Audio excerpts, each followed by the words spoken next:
perfect. Oh, I forgot the napkins. I got them. What could that be? Sierra, baby, what's the matter?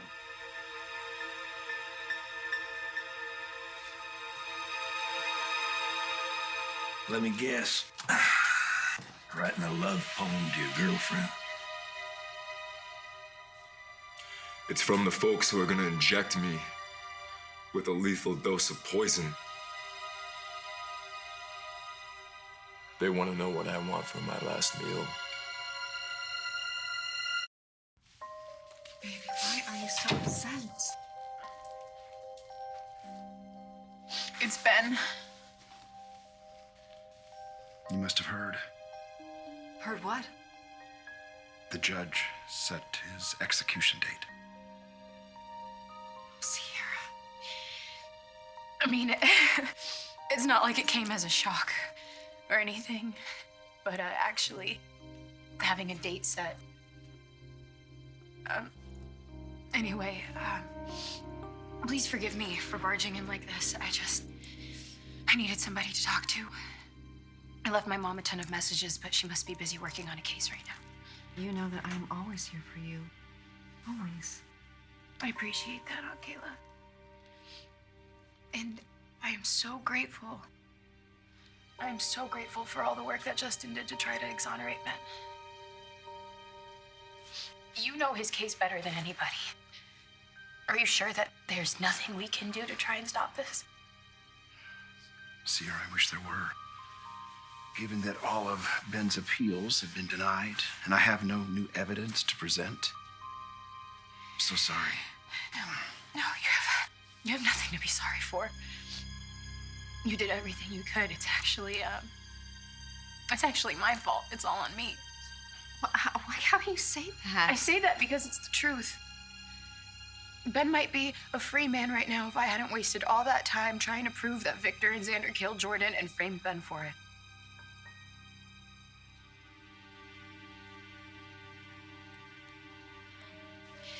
After Jordan was released from Bayview, Ben was terrified that she might try to hurt me. So he went to Grandpa and he asked him to Kill her? No. Just get her locked back up so she can get some help. But after Jordan tried to poison me, Grandpa went extreme. Or so I thought. The theory was that Victor saw an opportunity to eliminate the two greatest threats to his granddaughter at once. So he ordered Xander to kill Jordan and then set up Ben to take the fall. Yeah. But it turns out neither of them had anything to do with Jordan's murder. Well, how do you know that? Well, because for months, I was looking for evidence to try to prove that they did it. But it was all circumstantial. It wouldn't hold up in court. So I finally confronted them and I begged them to confess, and they convinced me that they were innocent. I don't think that I would take either one of them at their word. Well, normally I would agree with you, but trust me. In this case, they were definitely telling the truth. And I was dead wrong. And now Ben is gonna have to pay the ultimate price for my mistake. I warned you not to trust the system, not to put your faith in that hotshot lawyer and your uppity girlfriend. You can save your I told you so's for yourself. I need to think about what I want to eat before they strap me down and stick a needle in my arm. The only thing you need to think about eating is some crow, so you can admit that you need your old man's help. How in God's name can you help me now? I still plan on busting out of here. You gonna join me?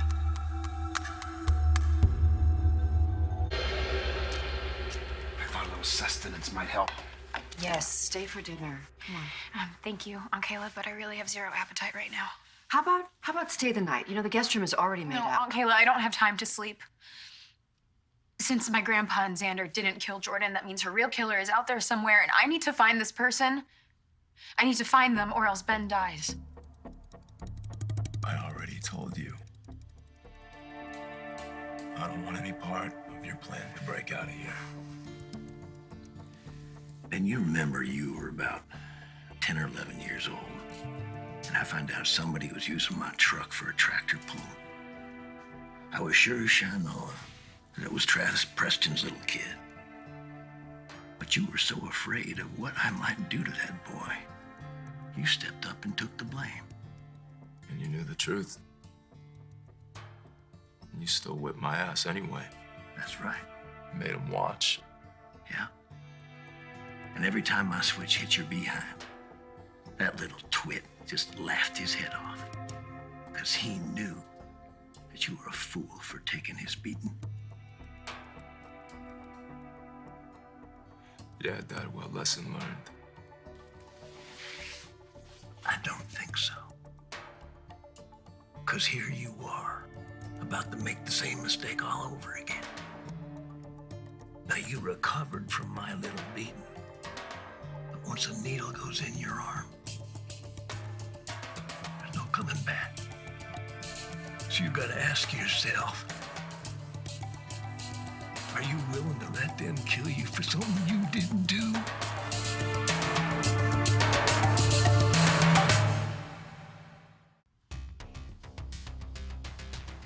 It's over for me, Pop. My fate is sealed. That's bull, you still got a choice. Yeah, I got a choice. Whether I want catfish or chicken fried steak for my last meal. I'm talking about the choice that I'm giving you. Let me bust us out of here. You and pick up your gal, we hit the road, and never look back. You're gonna leave Sierra out of this. My entire mission right now is to clear Ben's name. He should have never been convicted, let alone put on death row. Well, okay, if Victor and Xander aren't suspects, do you have any other leads? Looked over all the evidence in Ben's case multiple times. I mean, if there was road to go down, any other possibility to look at. Okay, look, this is what we're gonna do. Okay, listen to me. As hard as this is, we are gonna just set our emotion aside and we're gonna just lay out all the facts. All right, one more time. You with me? Okay. All right, listen, Sierra. Okay, in the days and weeks before Jordan's murder, what was she up to? What was she doing?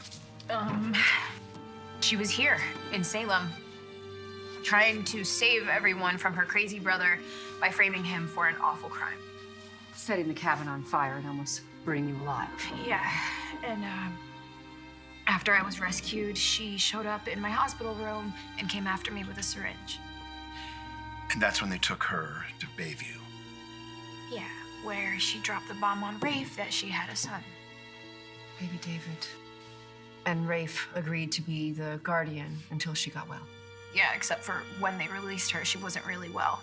She tried to kill me again with a poisoned cupcake, and then she tried to pin it on Ben again, except for this time, everyone in the town was onto her, so she ran away with her baby. And the assumption is that she broke into the Demerit gatehouse to make another attempt on your life. But instead, she was the one who ended up dead, strangled with a scarf. And then Ben, AKA the necktie killer, goes to prison. Okay, let's get back to Jordan. It seems like she really only had two goals. To hurt Sierra. And to get her baby back. Well, thank God both of those things failed. Can you imagine David's life being raised by a tortured soul like Jordan? I think we should all be grateful to Rafe for stepping up and taking care of that sweet baby when he had nobody else. What about David's father? I mean, what if he had something to do with Jordan's murder? We never found out who David's father was. Jordan wouldn't identify him, so there was no way we could find him. Did Jordan ever say anything about him? No. I mean, all Rafe told me was that Jordan got really upset anytime he brought the subject up. She refused to talk about it and was very adamant that he stay out of David's life.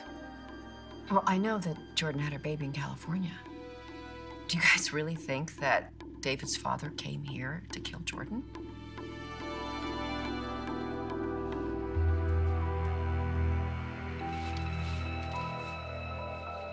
I'm using on Ciara for motivation, because you seem to think she's the only thing worth living. Ciara's the reason why I don't want to do this with you. You understand that? If I bust out of here, she's gonna come looking for me. She's not gonna stay away, Dad. And what the hell do I possibly have to offer her now, huh? What, a life on the run? Until death do us part? Call me crazy, but it sounds to me like the stuff of legend. Who knows? You kids could be the next Bonnie and Clyde.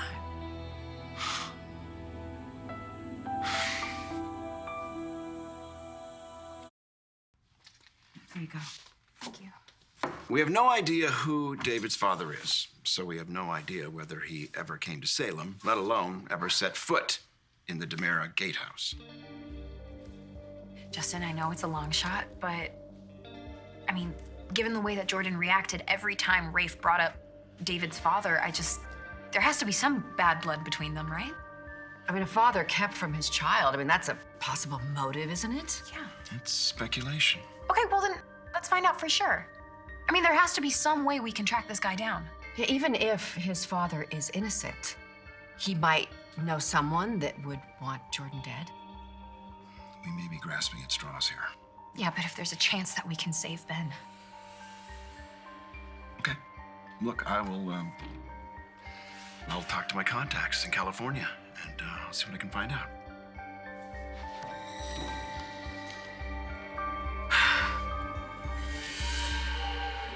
I saw that movie. That Bonnie and Clyde went down in a hell of gunfire. Any doubt your gal will take a bullet for you? I'm not putting Ciara in any more danger. I already asked way too much of her. First off, she's defended me to everyone, to her mother, to the cops, to everyone. Dad, do you know how much flack she's taken for that? That was her choice. It was her choice. Was it her choice when Jordan almost tried to kill her? Or when Jordan shows up dead, when Ciara believes in me when I said I was innocent? You are innocent. Yeah, all the facts, all the evidence pointed to me, Dad. And still she had my back. She went up against her grandfather, one of the most terrifying, powerful men I've ever met. You know what's really terrifying and powerful? A lethal injection.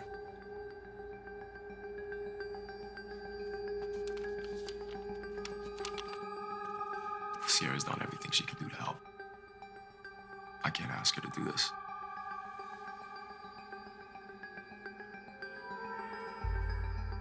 I can't expect her to just give up her life to be with me. Maybe someday, somehow, we can be together. Holding on to that hope, man. I have to. Otherwise, none of this really means anything. She's my reason for wanting to live.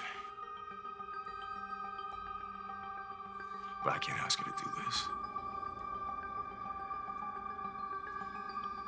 Okay. Okay. We'll leave your gal out of it. But it sounds like you're in. You gonna blow this joint with me?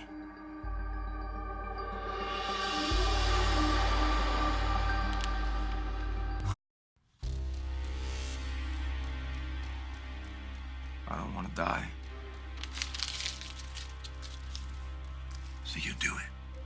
You'll break out of here with me.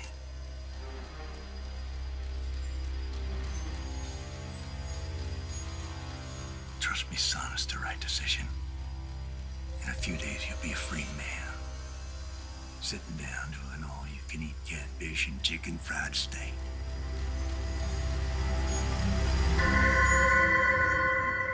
You know, a lot of people have mixed feelings about Ben Weston, me included. But I have to say, I am so moved by Ciara's commitment to him, her passion, her dedication. It's really incredible. It is. When you love someone, you fight for them. And you never give up.